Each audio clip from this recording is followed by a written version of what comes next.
umuntu yazira amanyanga ntiyayaga abiri.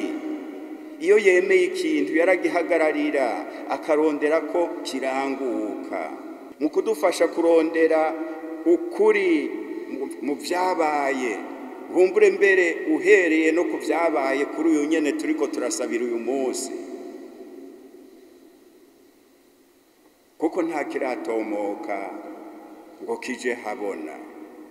Ivyo bavuga vyaranga nyenicubahiro Perezida Cyprien Ntaryamira, kimwe mu vyatumye abantu badasangiye imigambwe n'ubwoko bashobora kumuhuriza ko ngo abo mukuru w'igihugu igihe ibara ryari ryaguye, nuko benshi bamubona nk'umuntu w'indansa, umuntu yari mukuri, umuntu azirikanye kwibanga ry'abashinzwe kuyobora igihugu ryama ari ryo gutunganiriza igihugu n'abakibamwo bose, ngo birinde inabi, birinde ikibi, babane mu mahoro.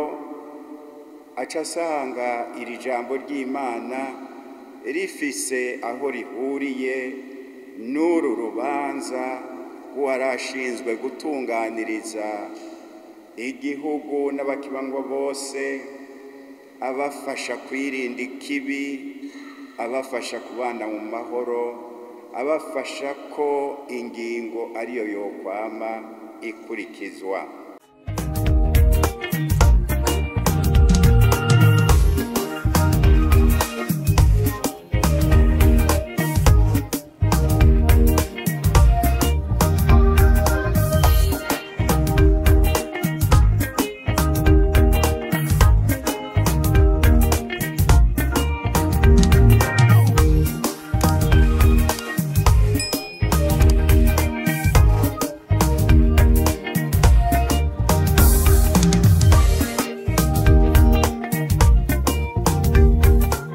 Muvyo bavuga vyaranga nyenicubahiro Perezida Cyprien Ntaryamira, kimwe mu vyatumye abantu badasangiye imigambwe n'ubwoko bashobora kumuhuriza ko ngo abo mukuru w'igihugu igihe ibara ryari ryaguye, nuko benshi bamubona nk'umuntu w'indansa. Murazi mu Kirundi umuntu w'indansa, umuntu w'indansa, umuntu yari mukuri, umuntu yazira amanyanga ntiyayaga abiri. Iyo yemeye ikintu yaragihagararira akarondera ko kiranguka. No muri rirya hangiro ryiwe ry'uko mu gihugu haba disipline mu nzego zose, yagomba ko abantu bomera nkawe, umuntu wese akabaho mu kuri k'ubuzima, yubaha abandi, yubaha n'inzego, atabusimbira hamwe, kandi arangura neza ico ajejwe. Tuze turazirikana turabe ko n'ubu akantu kameze nka disipline isumbirije katodufasha muri iki gihugu cacu. Kuri uyu munsi twumvise ko kuri kubohora kugakiza, dusaberera Imana ko hoboneka mu gihugu abantu benshi bameze nk'uyu Daniel twumvise mu gisomwa ca mbere, canke Yesu twumvise mu nkuru nziza, mu kudufasha kurondera ukuri mu vyabaye, humbure mbere uhereye no ku vyabaye kuri uyu nyene turiko turasabira uyu munsi, kuko nta kiratomoka ngo kije habona. Ukuri kuzomenyekana ryari ngo kuduhumurize, kudukize. Ariko si ku vyabaye gusa kuri uyu perezida, no ku bandi, no mu manza zimwe zimwe hoboneka ukuri gusumbirije, igihugu cobandanya gikira. Kurondera ukuri nyako kumurava, ukuri mugabo kutarondera gushimisha gusa abaganza, canke kutarondera kwihora abacanka abandi, ukuri nyako kuko mwene uko kuri niko gukiza kutagize uwo kwica. Gutyo niho tuzoba turiko turubahiriza iragi ry'aba bantu twama turiko turibuka tugira tuti naho bapfuye naho bashengeye barahabereye abagabo, kuko barondera guhagararira ukuri n'ingingo. Muri inguka y'imisa rero tubandanye dusabira uburuhukiro buhoraho nyene icubahiro Perezida Cyprien Ntaryamira. Dusabire n'abasigwa biwe ngo bame bahabwa iteka n'igihugu nk'uko bibereye nyene abatanze uwashengeye ari ku kivi cy'igihugu arondera amahoro. Twongere dusabire n'amahoro arama igihugu cacu, dusabire amahoro arama abakiyoboye bose muri iki kiringo, dusabire amahoro n'abakibamwo bose. Ahasigaye Imana nibandanye ihezagira igihugu cacu c'u Burundi, ibandanye ihezagira abakirongoye, ibandanye ihezagira n'abakibamwo bose. Umuntu azirikanye kwibanga ry'abashinzwe kuyobora igihugu ryama ari ryo gutunganiriza igihugu n'abakibamwo bose, ngo birinde inabi, birinde ikibi, babane mu mahoro, aca asanga iri jambo ry'Imana rifise aho rihuriye n'uru rubanza rwarashinzwe gutunganiriza igihugu n'abakibamwo bose, abafasha kwirinda ikibi, abafasha kubana mu mahoro, abafasha ko ingingo ariyo yokwama ikurikizwa. Nanone ijambo ry'Imana nta kindi ryama rigira atari uguha impanuro abantu ngo birinde ikibi, babane mu kuri, mu butungane no mu mahoro, kuko ariho n'iterambere rirama rihava rigashoboka.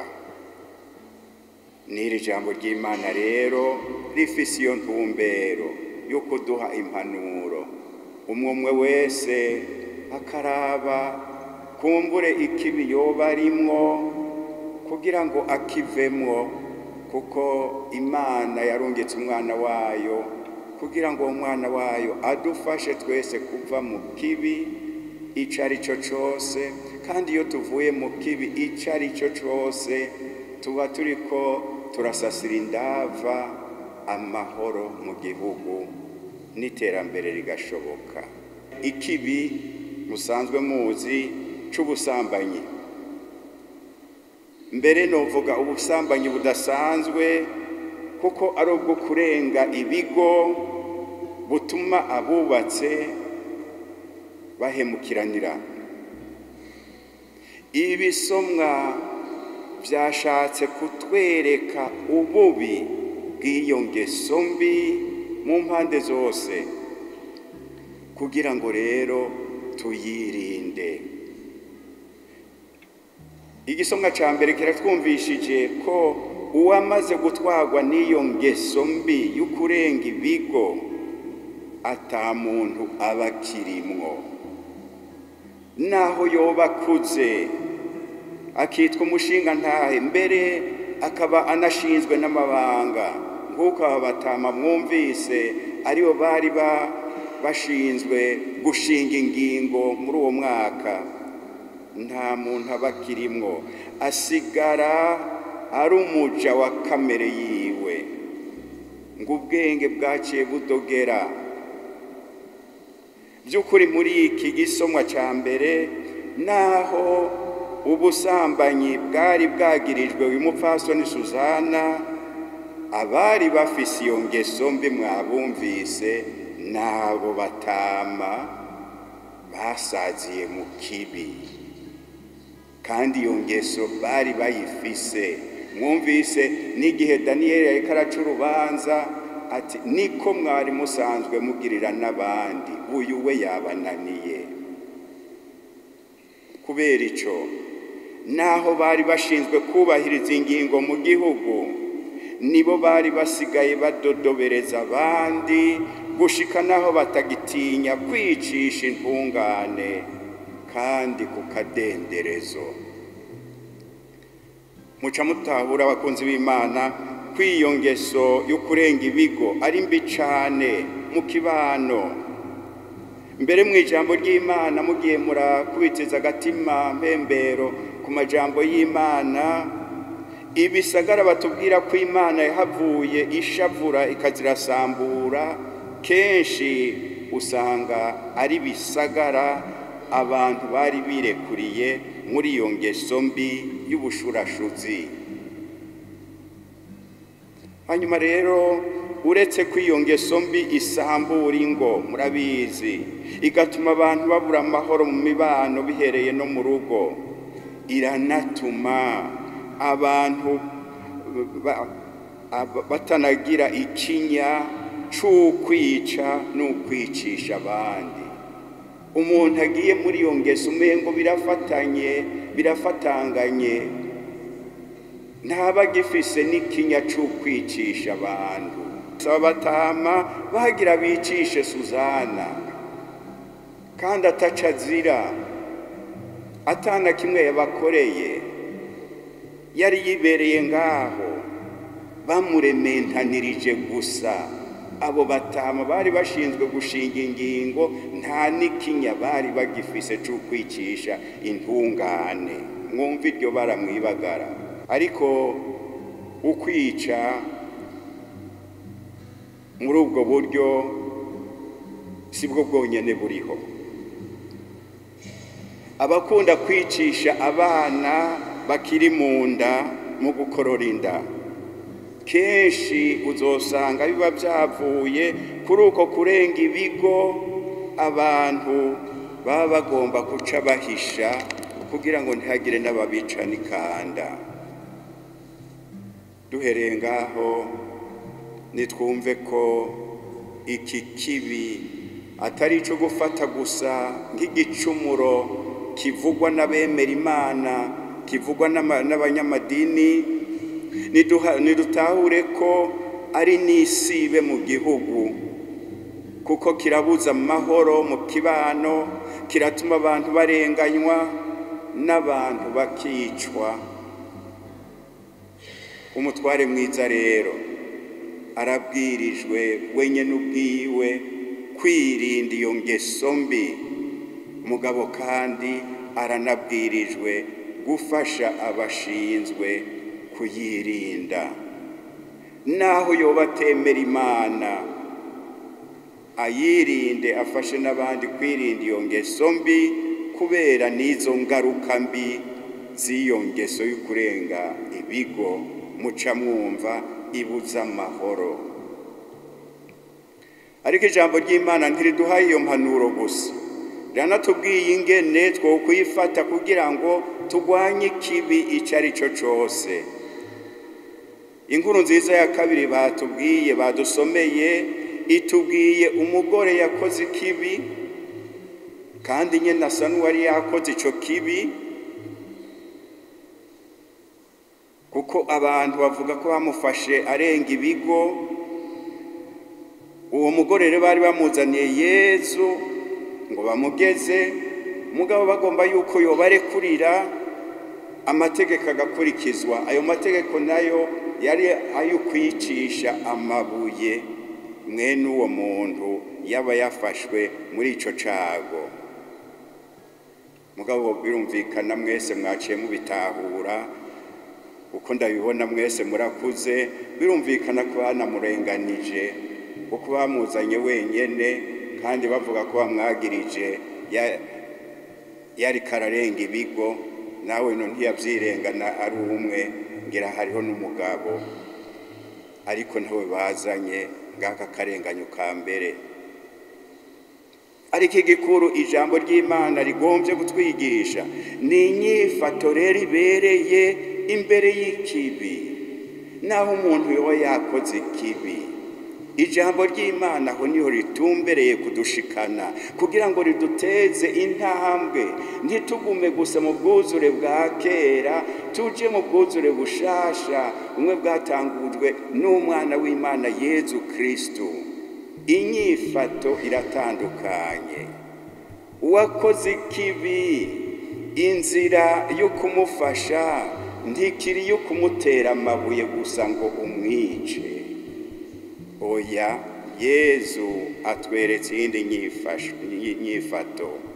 Yezu atwigishije ko imbere y'ikibi inyishu atari ukongera ikibi mu kindi, kuko wongeye ikibi mu kindi ntaco ubukijije, ahubwo n'ibyahuha bica bihubuka.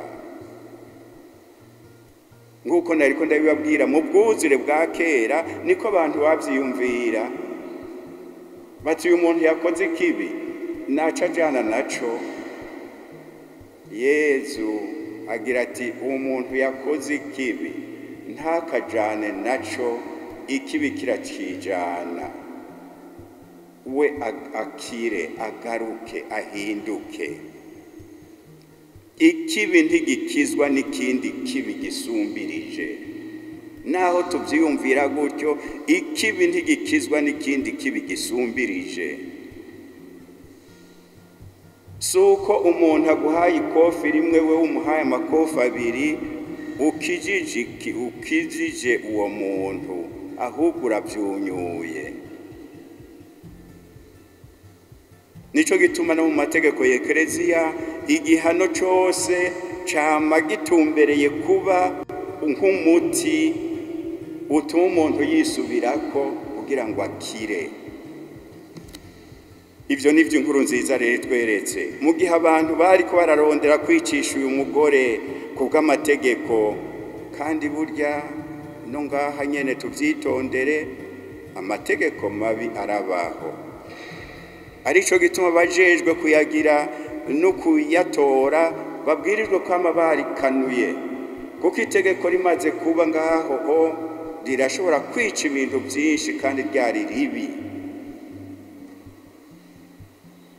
Rero aho abantu bariko bararondera kwicisha uyu mugore kubw'iryo tegeko ribi, Yezu we yitwararitse ico mukiza. Ngako nyene Yezu ni Imana irakiza. Yezu yaje gukiza abantu, ntiyaje kubatikiza. Mu maso y'Imana n'uwacumuye agumana iteka ry'umwana w'Imana.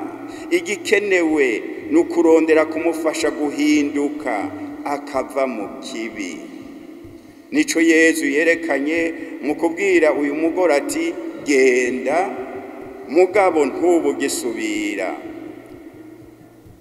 Namubwiye ngo ko abandi bataguciriye ugupfa babihevye, ngo genda wibandanirize wahora ukora ibimeze neza. Avuga ati genda, nukuvuga va mu byo wahoramwo kuko ni bibi. Ikibi camara ikibi, naho woba ugomba kugira impuhwe nukwereka uwakoze ikibi ko yakoze ikibi, kuko ubundi ashobora guca yibandaniriza akakigumamwo. Genda, vaho waruri, hinduka uce kubiri n'icaha, niho uzokira.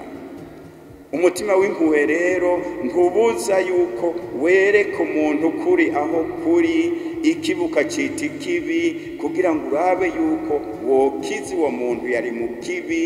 Kuko rimwe na rimwe hariho abantu kubera ko bamenyereye gukora ikibi, bahava batangura kubona ikibi nk'iciza, bagasigara bakora ikibi nk'uriko aranywa amazi kandi ari kibi, kubera ko ubwenge bwabo bwamaze bufutanywa n'ico kibi.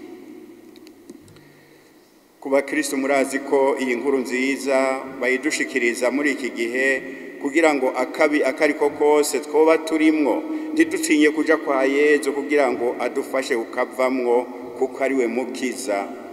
No kugira ngo umukristo uwo ari we wese ikibi yoba arimwo ntatinye kugenda yirukira Yezu ngo have yihebura agira ngo jewe ivyanje karabaye. Oya, n'uwo amaze gucira urubanza rwo gupfa mu maso y'abantu, Imana yoyo imwamanira icanzo kugira ngo imukize. Nico gituma bakunze kudushikiriza iyi nkuru nziza muri kino kiringo. Mugabo kandi badushikiriza iyi nkuru nziza yerekana impuhwe z'Imana kugira ngo uko twirukira Imana ikatwereka uwo mutima w'impuhwe n'uwo kudukiza, natwe duhindukire tugire uwo mutima urazwi ishinga no kurondera icokiza abandi aho kurondera ikibanyikiza kikabica. Hari inyigisho yindi ihambaye twokura muri iri jambo ry'Imana twumvise muri ibi bisonga by'uyu munsi, kandi ngira ngo ishobora no kutwibutsa bimwe mwiragi rya nyenicubahiro Perezida Cyprien Ntaryamira yari afise. Iyo nyigisho niyerekeye ukwirinda kuba mu kinyoma c'ubuzima, ari byo twita ubwiyorobetsi. Kwirinda rero ubwiyorobetsi kugira ngo tubeho mu kuri. Yesu atubwira muri Yohana ati ukuri niko kuzobakiza, kuko niko kubohora. Ugukurikiza ukuri nibyo bigize umushinge w'ubutungane. Ahatari ukuri nta butungane bushoboka, n'urukundo ruca rubura ifatiro. Muri ca gisomwa ca mbere mwumvise ingene Daniyeli yagize uko ashobora kose kugira ngo hamenyekane ukuri. Ese twokwamana uwo mutima wo kurondera ko kuri kumenyekana, kuko nibyo bituma abantu batarenganywa. Daniyeli rero yaragize uko ashobora kose kugira ngo arabe ko hamenyekana ukuri, mu gihe babatama bari bakoresheje ikinyoma n'ubwiyorobetsi kugira ngo bicishe umupfasoni Suzana. Amaze gushira ahabona ukuri Daniyeli, uko kuri kwaciye gukiza urupfu uyo mupfasoni. Ukuri kurakiza atani ikindi kintu kibaye. Na Yezu mu nkuru nziza, imbere y'ubwiyorobetsi bw'aba bantu bari baje gushengeza umugore yagirijwe ubusambanyi, yaciye atangura kwandika utuntu hasi. No kuvuga atuma abantu batangura kwibaza. Umuntu mutari kumwe ukaba umubajije ikibazo, ukabona atanguye kwiyandikisha utuntu hasi, utangura kwibaza uti mbega ubwo ntiyo bari karanyandika na jewe yuko naho nzanye uwundi naje ndimo. Utangura kugira ibibazo, ugatangura kwibaza. Yezu ngo yatanguye kwandika, nta numwe aratubarira ibyo yanditse ibyo ari byo, ko baciye bagenda bose, ngira nta numwe yagiye no gusoma ngo arabe yuko yarimwo. Mugabo batubarira yuko ngo baciye batangura kwiyonjorora, umwe wese atanuwusezeye uwundi, ngo bahereye ku batama. Abatama muragabe, ngo bahereye ku batama n'abatamakazi, mugangira ngo abatamakazi ntibarimwo.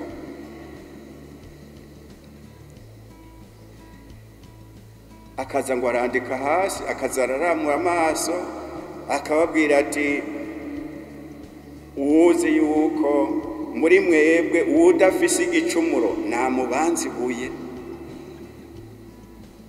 Burya iyo hagira umuntu yiroha akarimutera, abandi bose bari kuca bakurikiza, bari kuca bakurikira. Murazi isinzi ry'abantu uko rimeze.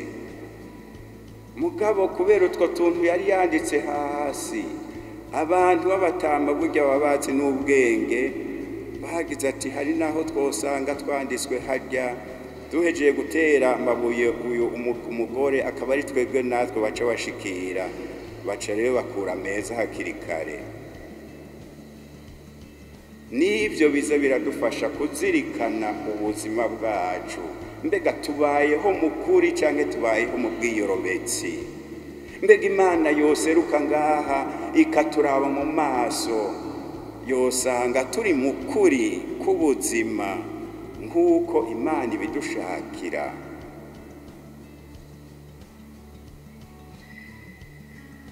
Yezu rero ameze nk'uwurasiye umuco ku bwiyorobetsi bw'abo bantu, abatama batangura kubona akantu k'ukuri k'ubuzima bwabo, nkumbure bahora bibera muri ico kinyoma. Ukuri muravyumvise kwarakijije uyu mugore yari karagirizwa icaha c'ukuri cari kumwicisha, kandi no muri iryo shengero ryari rije kwicisha uwo mugore, nta nkeka ko abashimye kwakira ukuri Yezu yaberetse bahavuye bagakira. Ukuri ukwakiriye kuragukiza. None rero bubahwa namwe bane b'Imana mwese, turakeneye rwose abantu bari mu kuri, bagendera mu kuri kandi bubahiriza ukuri, kugira ngo igihugu cacu gishobore gutera intambwe iboneka kije imbere muri vyose.